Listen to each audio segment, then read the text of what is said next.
Hi, this is Lisa Tenner, your book writing coach, and I'm here today to talk about writing your book, and particularly, how do I start with chapter 1? Now, sometimes you may think, well, first I need to write the introduction, but I'm going to suggest you leave the introduction for the end.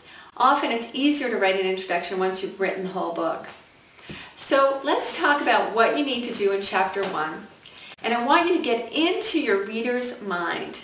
Your reader is thinking, is this book going to help me with my problem, or is this book going to help me reach my goals? And so you need to help them answer that question. And so I want you to start with a story that shows that indeed this book is going to help them. And so a great story is a story that shows how you helped somebody else with a similar problem. And so if you're a coach, an entrepreneur, a consultant, that's easy, right? Or a doctor or a healer, that's sort of an easy thing to do, is to give a story. And you might just disguise a story, obviously, if it's a confidential story. But if you don't have a story like that, you could use an example from your own life to help the reader to see that indeed you have the experience that can help them with this particular problem or this particular challenge they're having in their life and the reason that they bought this book. And so you do want to help them feel that pain a little. You want to get them in touch with why they're buying this book, because that's going to motivate them to read the whole thing. And you're competing with YouTube, you're competing with TV, you're competing with radio, video games, going for a walk in nature, all the other things your reader could be doing right now instead of reading your book. So you've got to hold their interest, hold their attention. So remember to make it entertaining, have fun with it, and at the same time make it compelling. So you're getting into that pain, and then you're also showing them the results that you've helped other people achieve, or results that you've achieved in your own life, to help them to connect the dots and say, oh yes, this is what I want to achieve. These are the kind of results that I want in my life. So those are some of the things that you want to do when you're connecting with your reader in chapter 1. You also need to remember that your reader is asking, do I trust this person?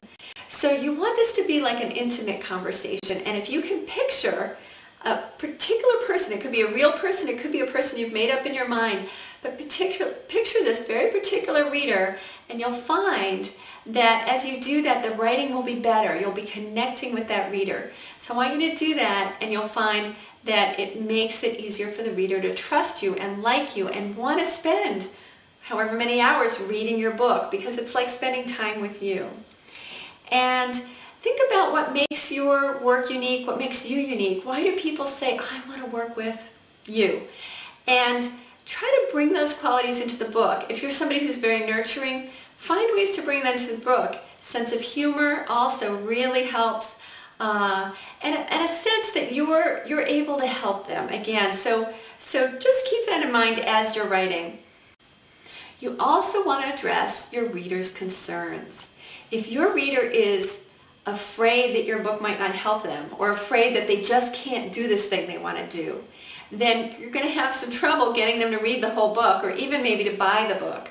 So I want you in chapter 1 to address some of those concerns they have. So for instance, if you're writing a book about book writing, you'd address the concern of a reader saying, well, everything's already been written before. So you want to address that and help them to understand that really, if they have this desire to write a book, there's a reason, and they need to trust that. Get them excited about it. If your reader is afraid, well, I'm not very good at grammar, and I'm not sure I can write a book, then you want to address that concern. Well, there are people who can help you with editing. There are people who can help you make it a better book. There are people who can teach you to write better. People like me. So those kinds of things, right? So you need to think about what kinds of obstacles is my reader going to come across, and how can I help them feel better about those? How can I help them overcome those obstacles so they can actually get what they can get out of my book? And remember, it's great to start with a story. It's also wonderful to sprinkle some examples throughout that first chapter. It'll make it more entertaining. And remember, we learn by stories. So I'm signing off for now, but those are some things that will really help you a lot with writing chapter 1. And I wish you all the best in your book writing. And come visit me, come visit my blog, ask your questions. And I do teach my Bring Your Book to Life program. Would love to have you in class. And you can find that on my website, lisatenner.com, Lisatenner.com. Here's to your book writing success.